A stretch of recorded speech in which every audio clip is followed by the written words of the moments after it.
Hi everyone, welcome back to another video from Gamers Tech. In today's episode, we will be learning how to change your password on Candy Crush Saga.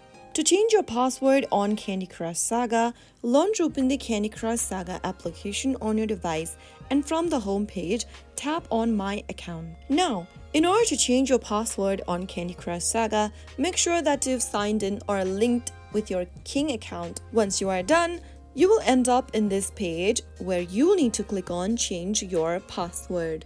Type in your current King account's password in the text box when prompted and then click on Submit.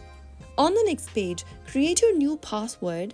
Use at least 8 characters in your password. Type it down in the new password text box at the top. After typing down your new password, repeat it once again in the next field. And finally, click on the Change Password button.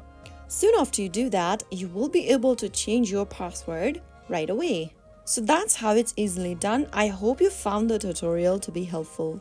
If you did, go ahead and give us a thumbs up. Don't forget to subscribe to the channel by hitting that subscribe button. Press the bell icon so that you'll never miss out another upcoming upload from us.